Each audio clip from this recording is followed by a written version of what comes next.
The sky above Earth turned dark at noon, not from clouds or smoke, but from ships. Massive alien vessels appeared without warning, blocking out the sun. Their hulls were black as midnight, covered in strange symbols that glowed with purple light. The ships were so large that entire cities could fit inside them. People looked up and felt fear for the first time in generations. Admiral Min stood on the bridge of his battleship, watching the alien fleet on his screens. He had commanded Earth's defense forces for 20 years, but he had never seen anything like this. His hands gripped the railing as he counted the enemy ships. There were hundreds of them, maybe thousands. Each one was bigger than anything humanity had ever built.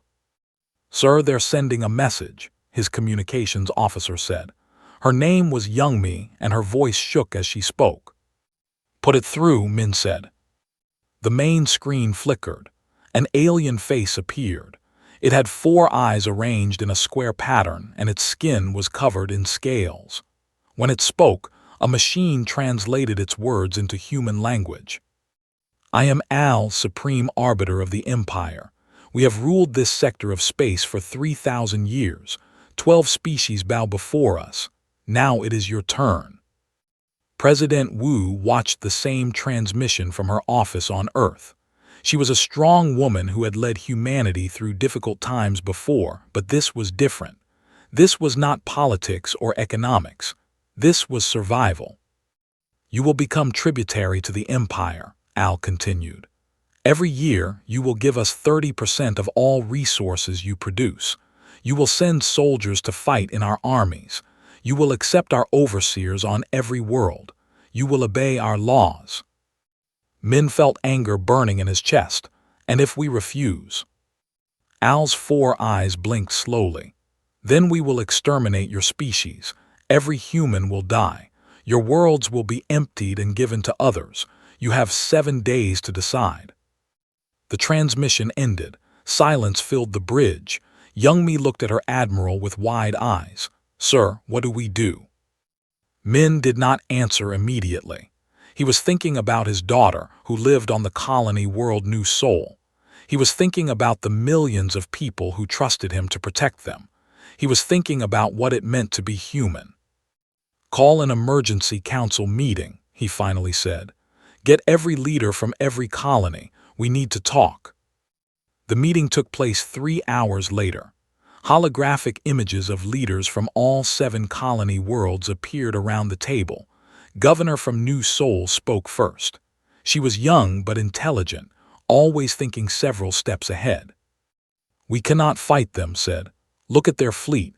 We have maybe 300 ships. They have thousands. Our weapons are primitive compared to theirs. If we fight, we die." Commander from Titan's Reach slammed his fist on the table. He was a mining colony administrator, a rough man who had worked with his hands before becoming a leader. "So we become slaves. We give them everything we worked for. My people dig metals from asteroids with their own sweat. I will not hand that over to alien masters." "It's not slavery," argued. "It's survival. We pay the tribute, we learn from them, we grow stronger.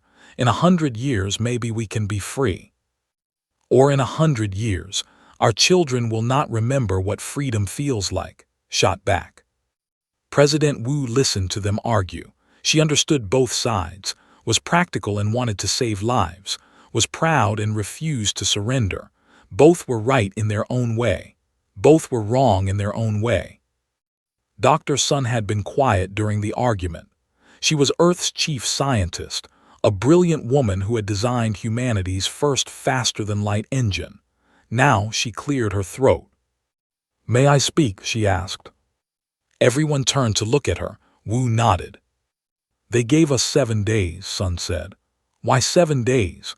If they are so powerful, why not just attack us immediately? Why give us time to prepare?" "It's a standard procedure," suggested. "They probably do this with every species." "Exactly," Sun said.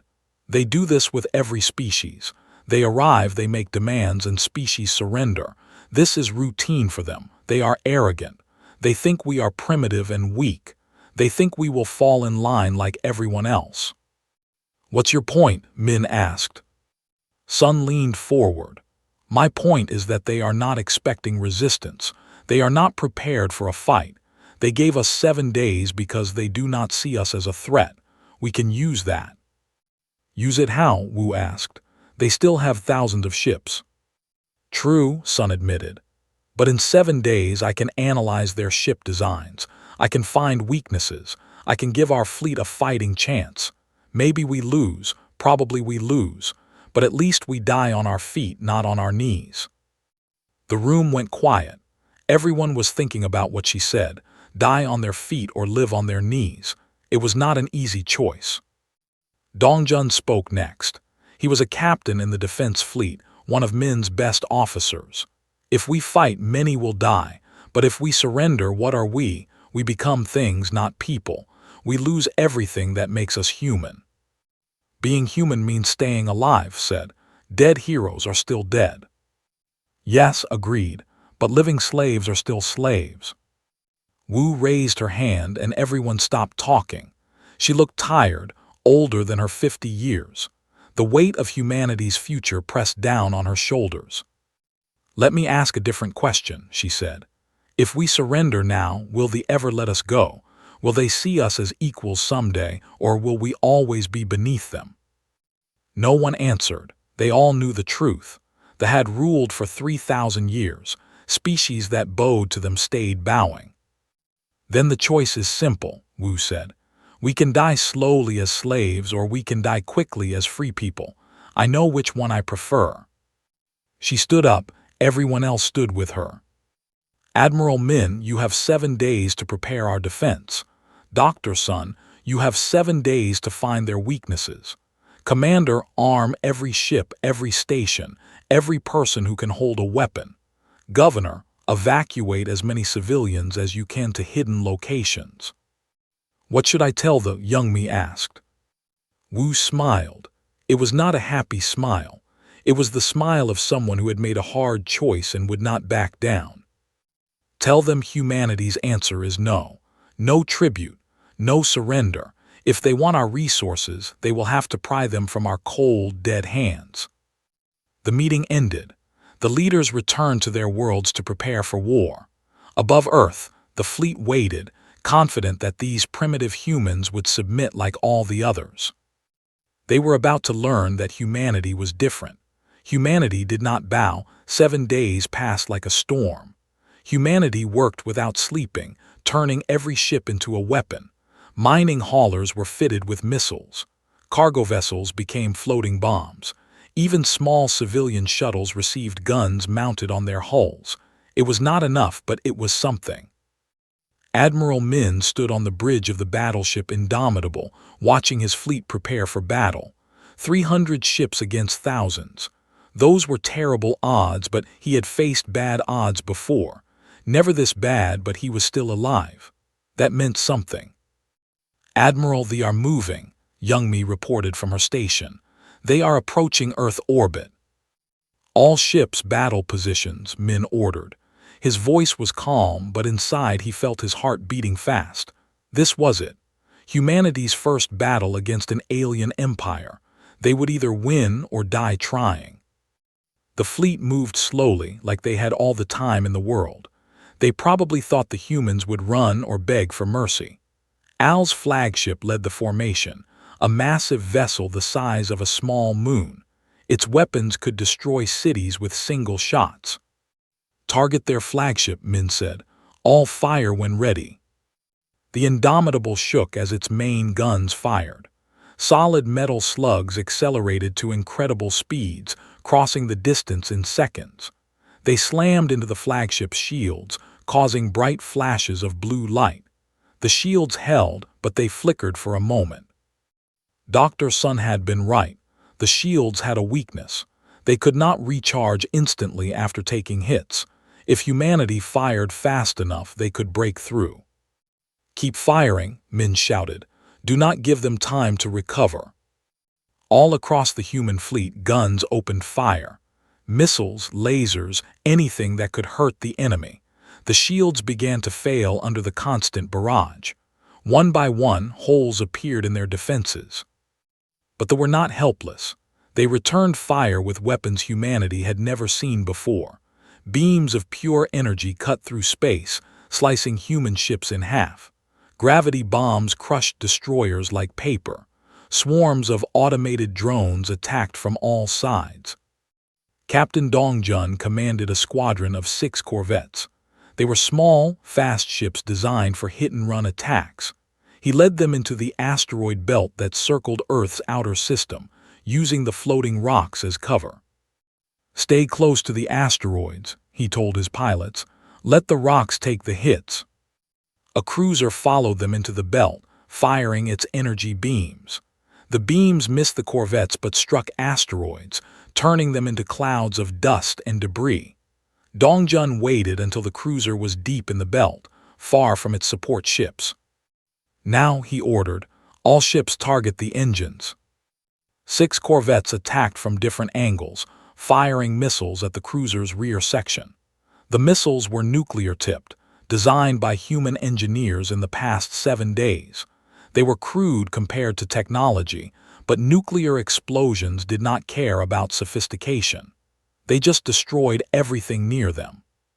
The cruiser's engines exploded in a ball of fire. The ship went dark, floating dead in space. Dongjun felt a moment of victory before another ship appeared on his sensors. "Fall back," he shouted. "Get out of here." His squadron scattered, racing back toward the human fleet. 2 corvettes did not make it. Drones caught them and tore them apart with precision fire.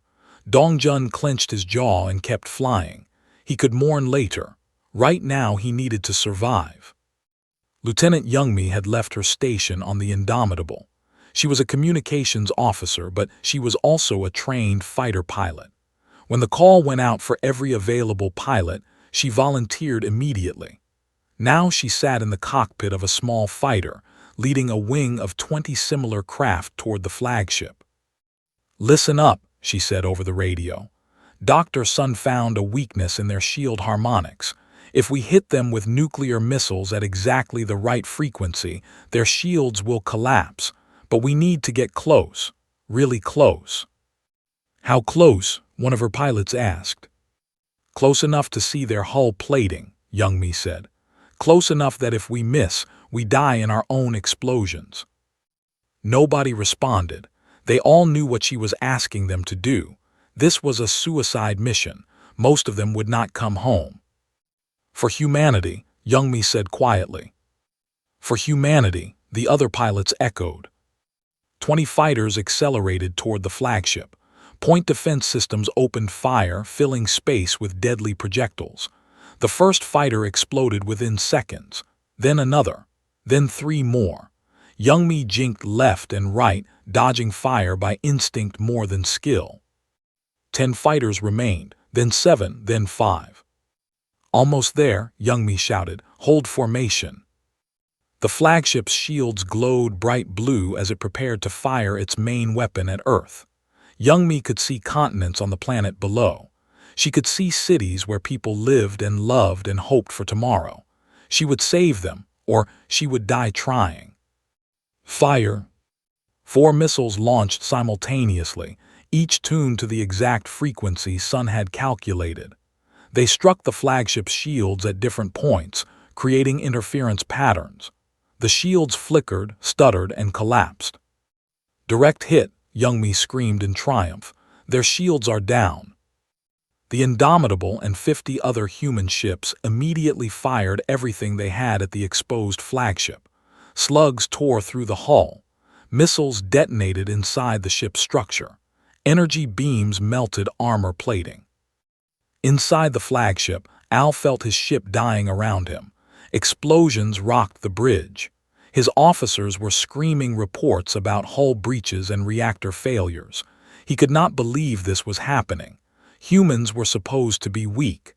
They were supposed to surrender. "All ships retreat," he ordered. "Fall back to." A human slug smashed through the bridge viewport. Air rushed out into space. Al's last thought was one of disbelief. The Empire had never retreated from battle, but the humans had made them run. On the Indomitable, men watched the fleet turn away from Earth. They were leaving. Humanity had won its first battle against the Empire. His crew was cheering, hugging each other, crying with relief. But Min did not cheer. He looked at the casualty reports scrolling across his screen. 200 ships destroyed, 60,000 people dead. Lieutenant Young Mi's fighter had been caught in a drone attack during her retreat. She died instantly. And this was just the first battle. Commander's voice came over the communication channel from Titan's Reach. "Admiral, we are receiving reports from Haven's Gate colony. They destroyed it. The entire colony is gone. 2 million people." Min closed his eyes. Haven's Gate had been a peaceful colony, mostly farms and research stations.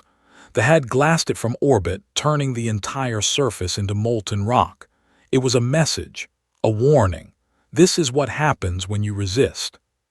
President Wu appeared on his screen. She looked older than she had 7 days ago. "Admiral, I am calling an emergency council. We need to decide our next move." "What is there to decide?" Min asked.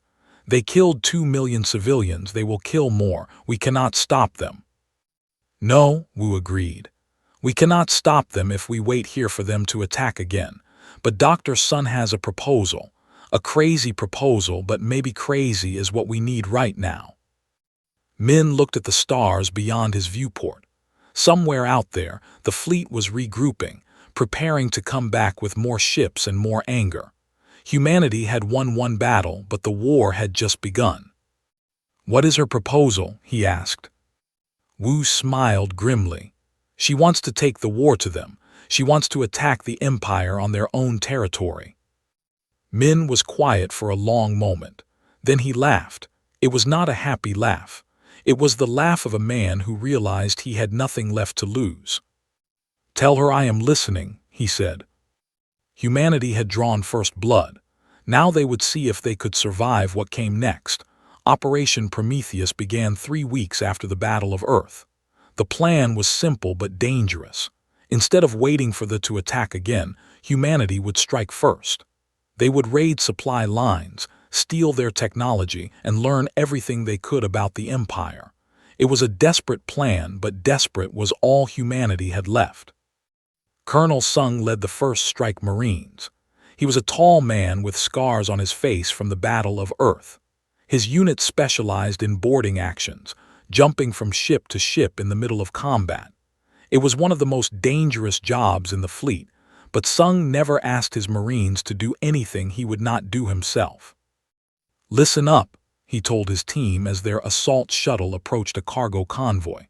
"We go in fast, grab whatever technology we can carry, and get out before their escorts arrive. Intel says these cargo ships are carrying shield generators. We need those generators." Private Wu checked his weapon for the 3rd time. He was young, only 20 years old, and this was his first real combat mission. "Sir, what if they have soldiers on board?"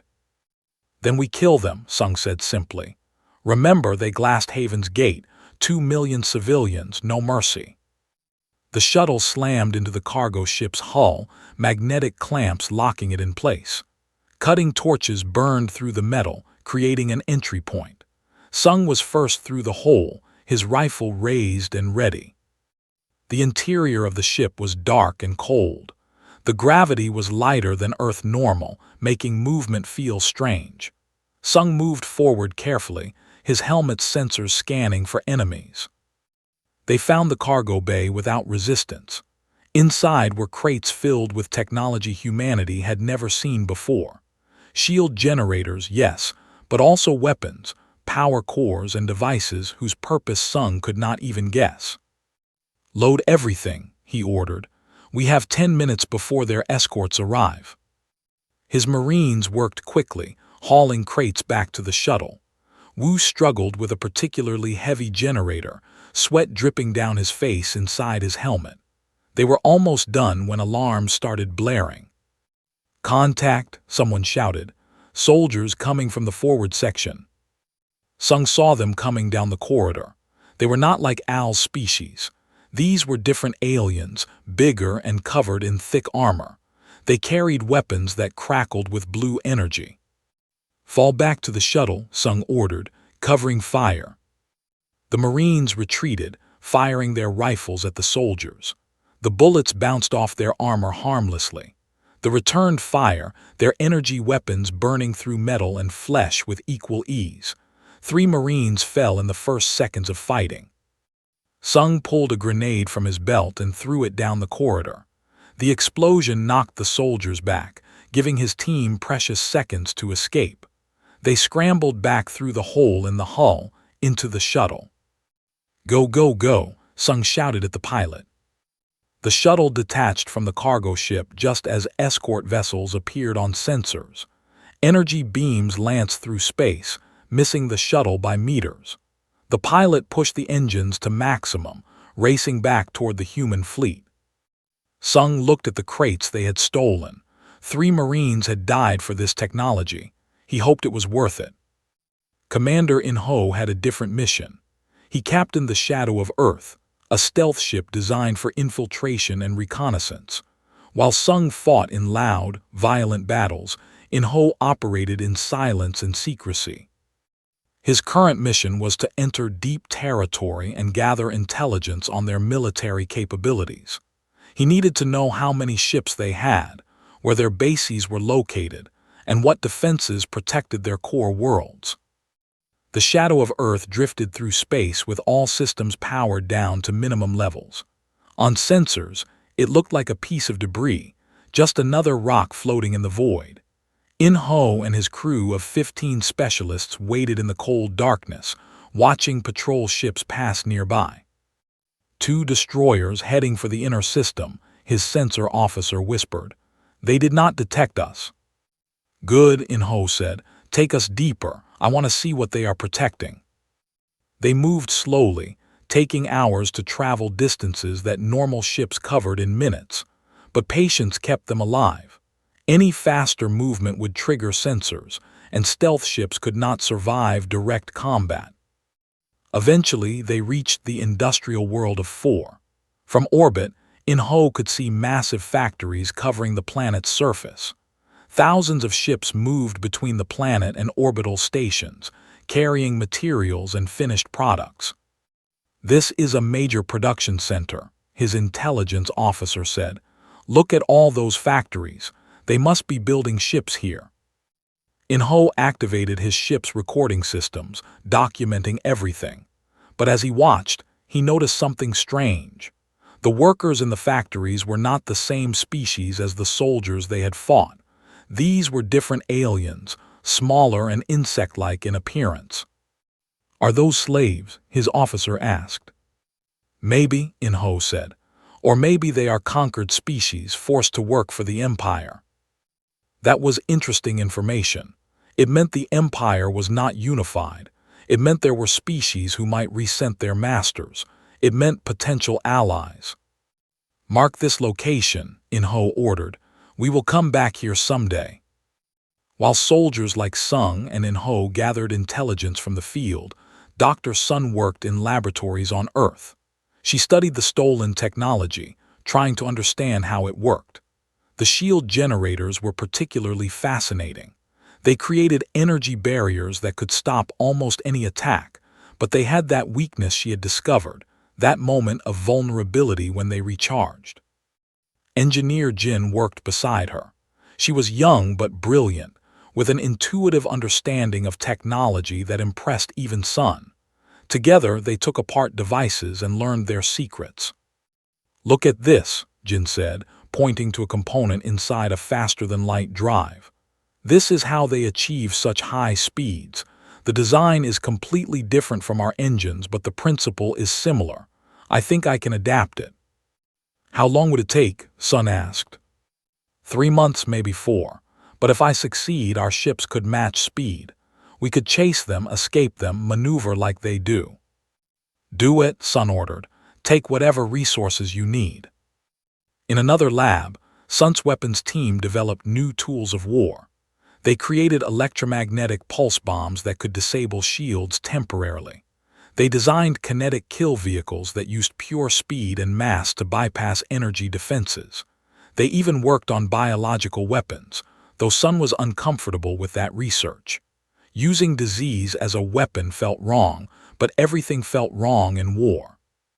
Major Wu, now promoted after his successful missions with Sung, led a special infiltration team to 4. Their mission was to make contact with the insect-like species that In-ho had observed. If these aliens hated maybe they could be convinced to help humanity. Landing on an occupied planet was incredibly dangerous. Wu and his team of 6 specialists used a small shuttle to sneak past orbital defenses, pretending to be a transport. They wore captured armor and carried forged identification codes that Jin had created. It almost worked. They made it to the surface and into the factory district before a security patrol stopped them. The patrol leader, a 4-eyed alien like Al, demanded to see their orders. Wu shot him. The entire patrol died in 3 seconds of brutal close-range fighting, but alarms started blaring immediately. Their cover was blown. "Run," Wu ordered. They sprinted through the factory complex, soldiers chasing behind them. But then something unexpected happened. The insect-like workers saw humans fighting and they helped. They opened doors for the humans, closed doors behind them to block the soldiers, and pointed toward escape routes.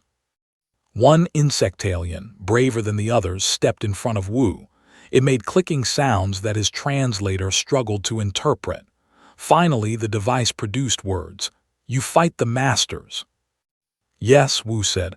"We fight them. Do you want to fight them too?" The insectalian's mandibles clicked rapidly. We have been slaves for 200 years. We want freedom." Wu smiled inside his helmet. "Then let us talk about rebellion." But not everything went well for humanity. Captain Bora commanded a fleet of raiders that attacked Forge worlds, places where the Empire built its weapons. Her latest target was supposed to be lightly defended, according to In-ho's intelligence. It was a trap.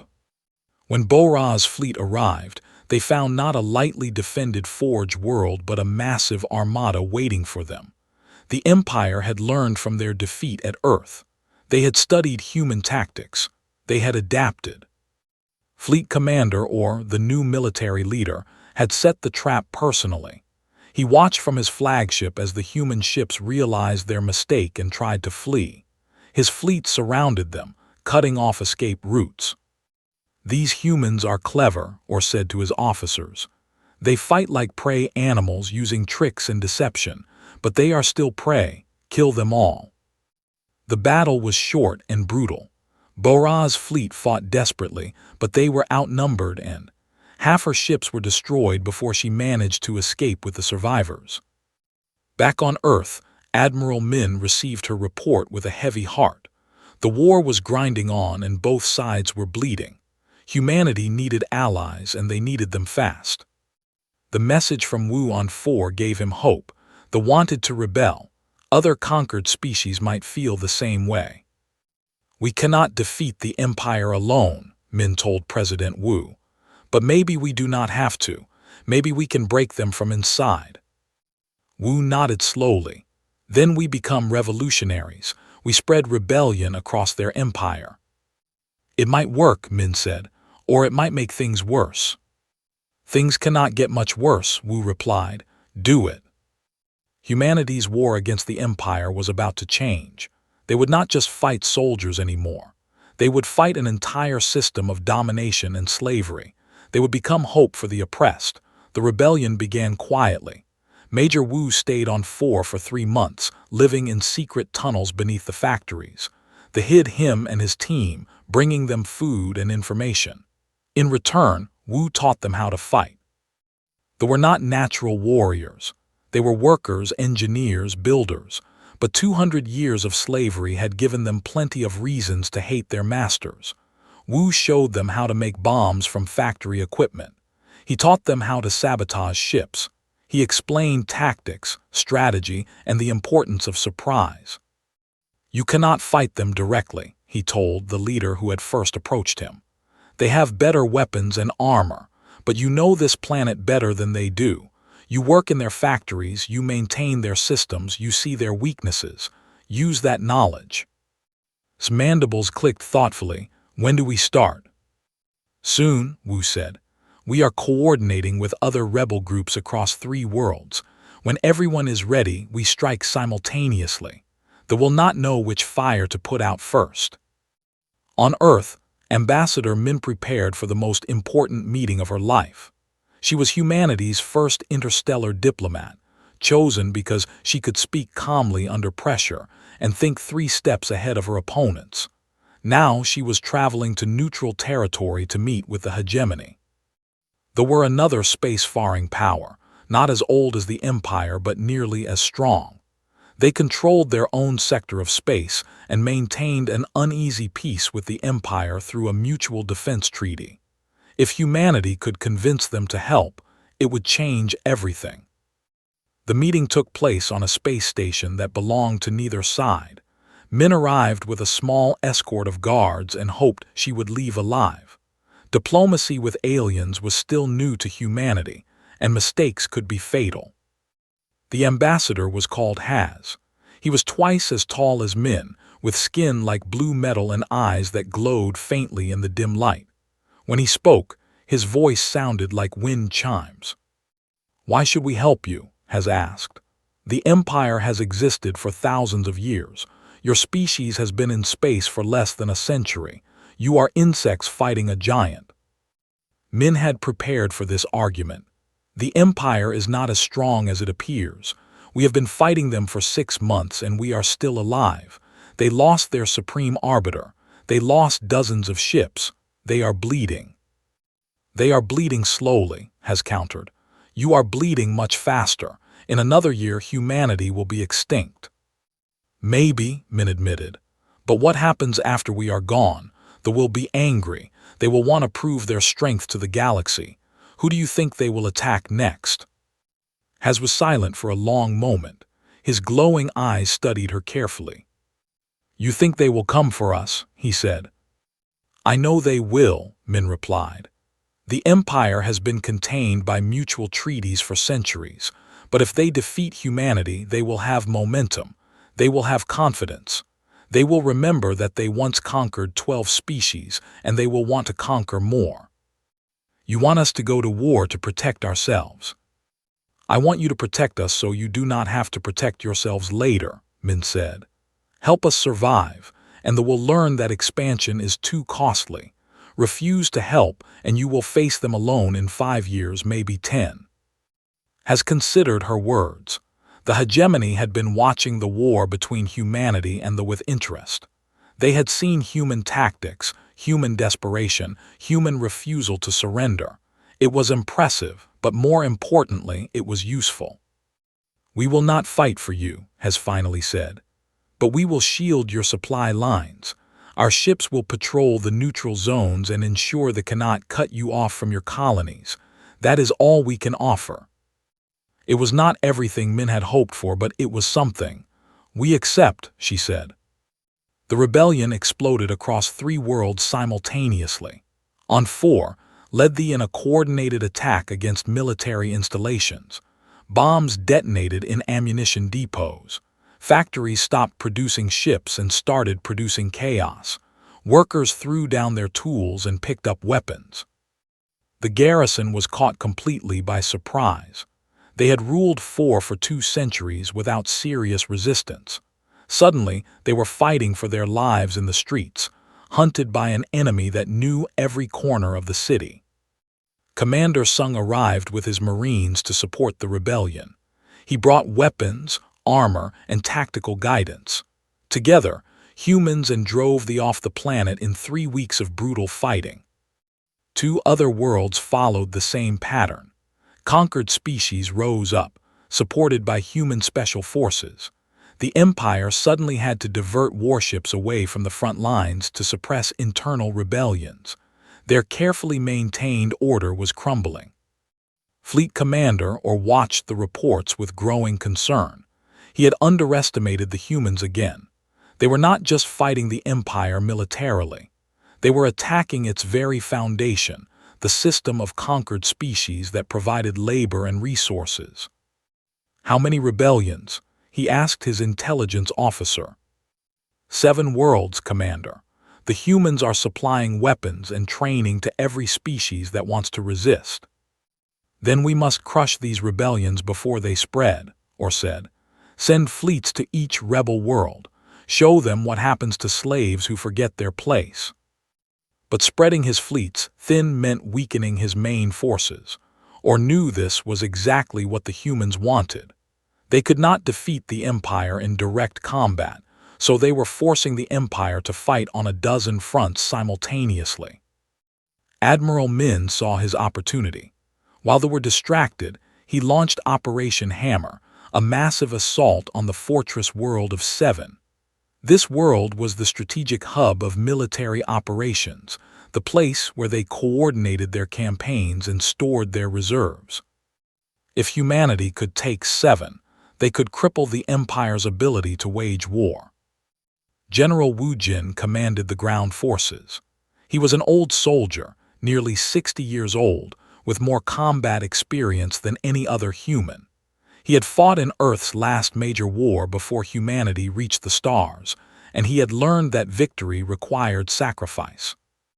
This will not be easy, he told his officers before the assault began. 7 is the most heavily defended world in the Empire. They have orbital platforms, ground batteries, automated defense systems, and at least 200,000 soldiers. We will lose thousands of people taking this planet, but if we succeed, we change the entire war. The assault began with a massive orbital bombardment. Human ships fired missiles and laser cannons at defenses. They fired back, and space filled with explosions and debris. Ships on both sides died, burning bright before going dark forever. Sergeant Ha commanded a platoon of mechanized infantry. She piloted a 12-foot-tall combat suit armed with cannons and missiles. Her platoon dropped from orbit in armored pods, hitting the surface of 7 like meteors.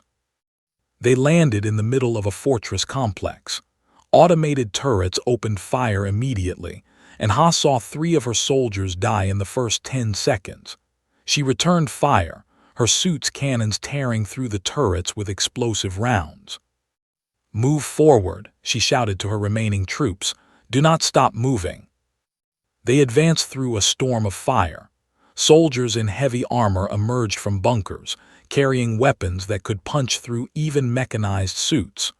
Ha's platoon took casualties with every step, but they kept moving forward because stopping meant dying.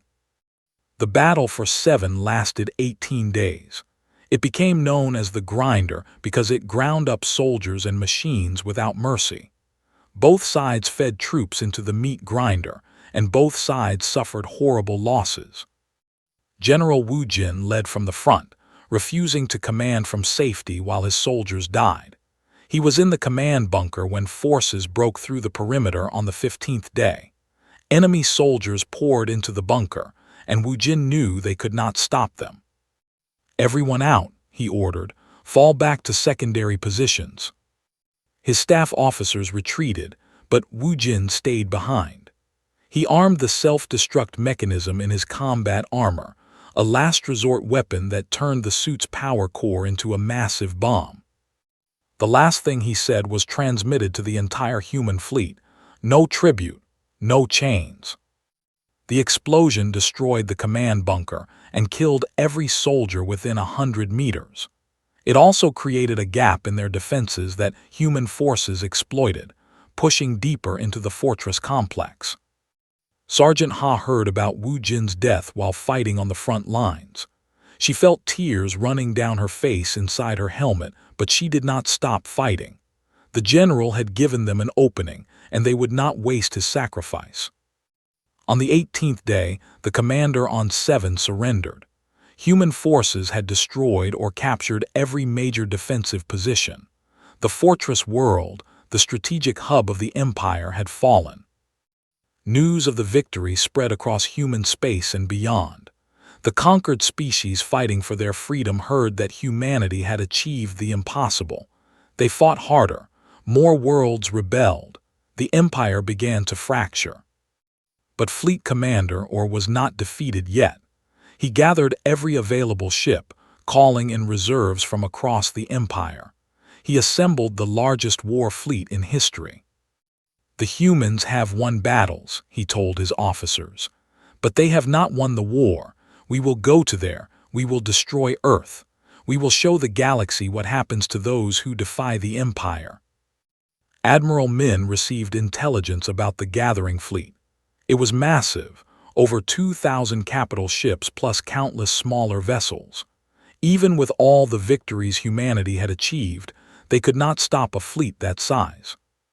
"They are coming for Earth," he told President Wu. "This is their final move. If we lose, humanity dies." Wu looked at him with tired eyes. She had aged years in the past months of war. "Then we make our last stand. We fight until we cannot fight anymore." Min nodded. "I will recall every ship, every soldier, everything we have comes home to defend Earth." The stage was set for the final battle. Humanity had broken the Empire's grip on the galaxy, but now the Empire was coming to break humanity. Only one side would survive what came next.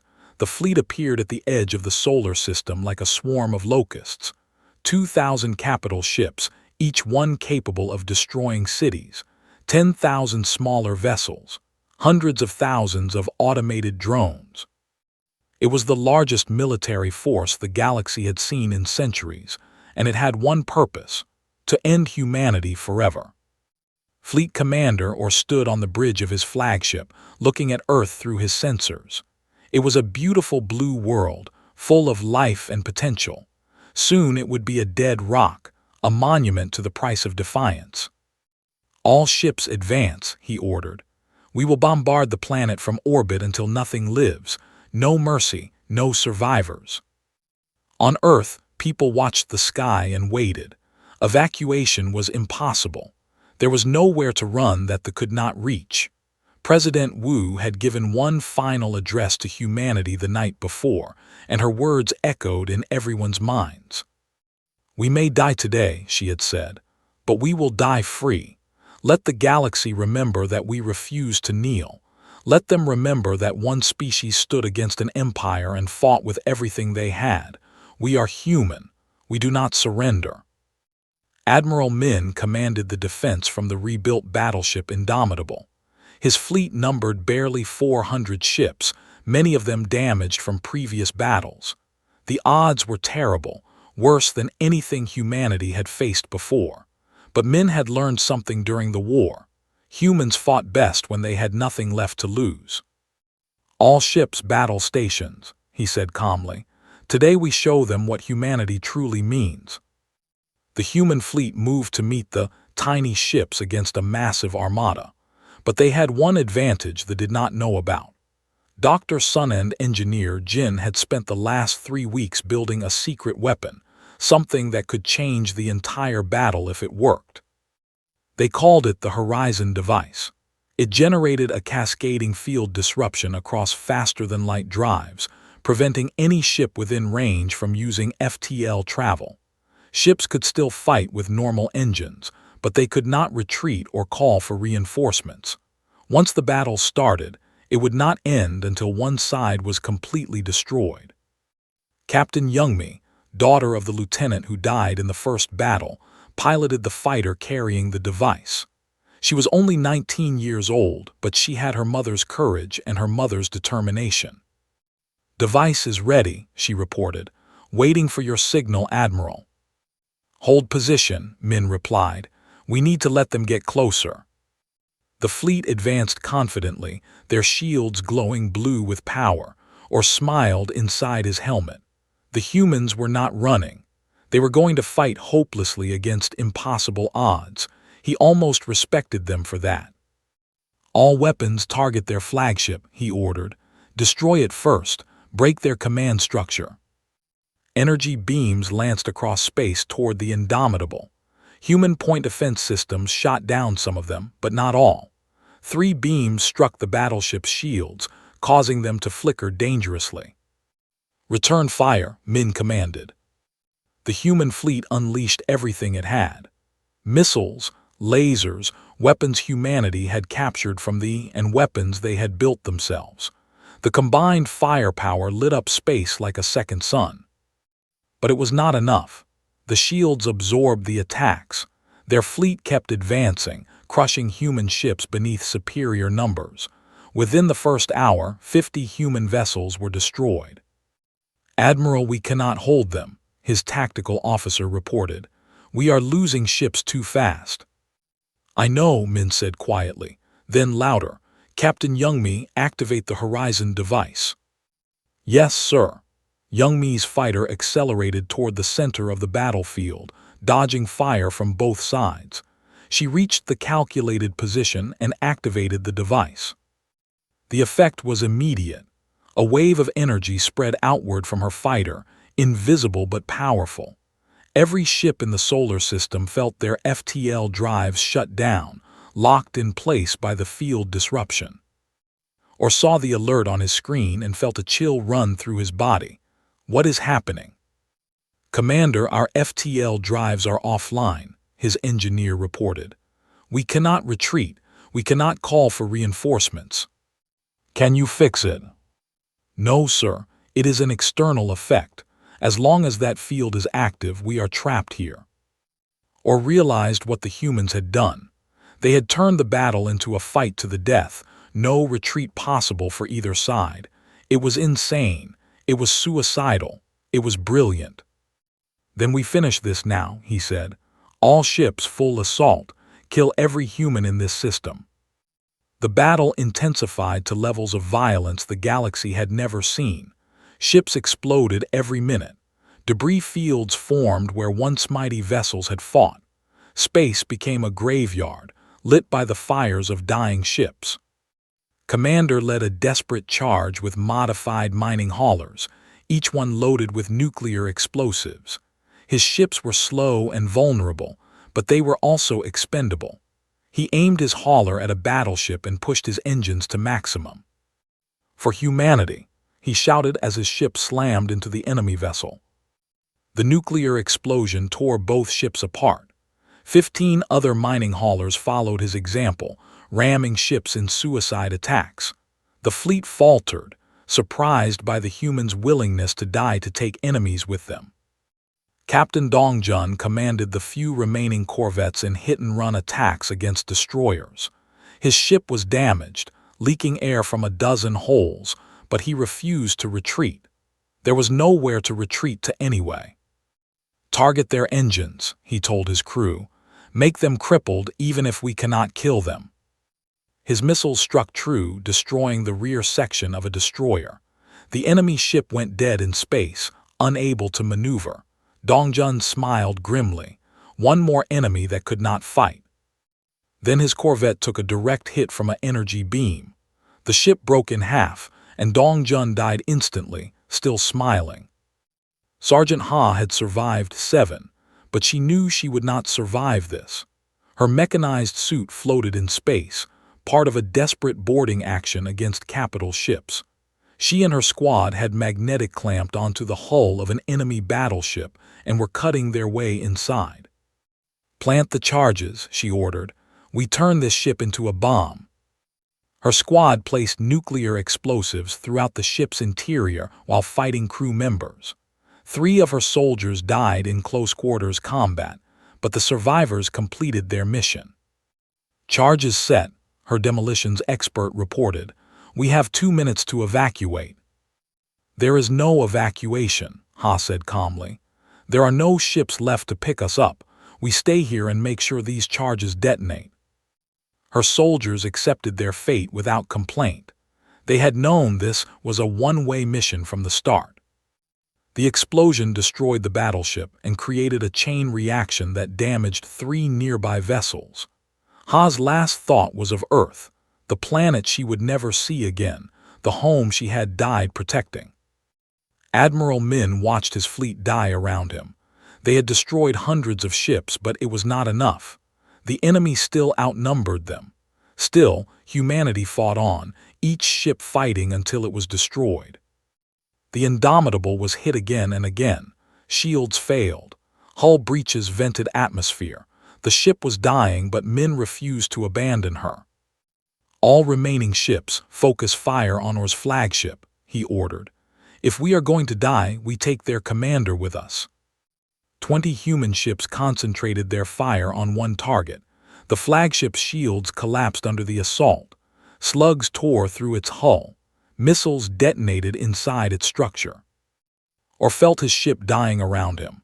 Explosions rocked the bridge. Systems failed one by one. He looked at the tactical display and realized something shocking. The humans were winning.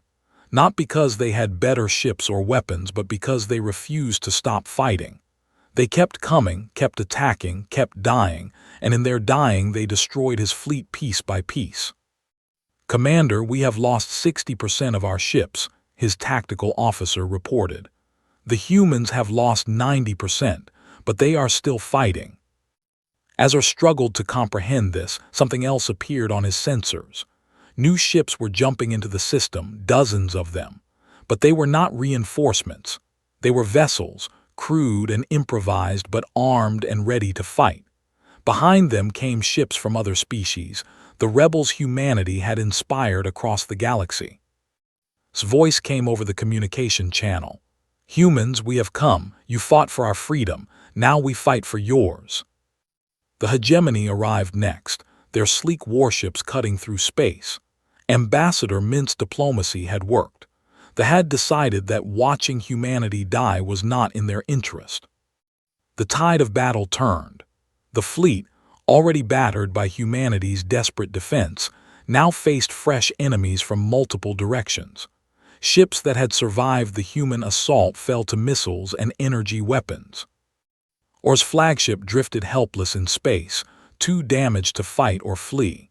The Indomitable approached, equally damaged but still capable of firing weapons. Admiral Min could destroy the commander with a single shot. Instead, he opened a communication channel. "Fleet Commander, or this is Admiral Min. Your fleet is defeated. Surrender and live, or fight and die. Choose." Or looked around his ruined bridge. His officers were dead or dying. His fleet was scattered and broken. The Empire's greatest military force had been destroyed by a species they had thought primitive. "How?" he asked. "How did you defeat us?" "Because you demanded tribute," Min replied. "And humanity answered with war, because we had nothing left to lose, because freedom is worth dying for." Or was quiet for a long moment. Then he spoke with something that sounded like respect. "You were right to resist. We demanded tribute and you taught us humility. The Empire learns this day that dominance is not eternal. We surrender." The battle ended. Space was filled with wrecked ships and debris, the remains of the largest battle in galactic history. Humanity had lost 350 ships. They had lost over 1,500. Both sides would remember this day forever. On Earth, people emerged from shelters and looked up at the sky. They had survived. Humanity had survived. President Wu watched the sun rise over her office window. She was old now, her hair gray, her face lined with the weight of war. But she smiled. They had done it. Against all odds, against impossible enemies, humanity had survived and won. The Empire shattered in the aftermath of the battle. Subject species declared independence. The 12 species that once formed the Empire's core began negotiating peace treaties with their former slaves. A new galactic order emerged, one based on freedom rather than domination. Humanity became heroes to oppressed species across the galaxy. They had shown that empires could be defeated, that tyranny could be resisted, that freedom was worth any price. 5 years later, Admiral Min attended the dedication of a new monument on Earth. It was a wall covered with names, millions of names, every human who had died in the war. At the top was a simple inscription. They demanded tribute. Humanity answered with war. Never again will we bow. As new ships departed Earth, bearing the flag of the Galactic Coalition, Min felt pride mixed with sadness. They had won their freedom, but the price had been terrible. He touched the wall, feeling the carved names under his fingers. So many dead, so many sacrifices. But they had died free, and they had ensured that future generations would live free. That was what mattered. That was what made humanity special. In the vast darkness of space, new civilizations looked to humanity as inspiration. The species that refused tribute had become the galaxy's shield against oppression. The war was over, but humanity's legacy would echo across the stars forever.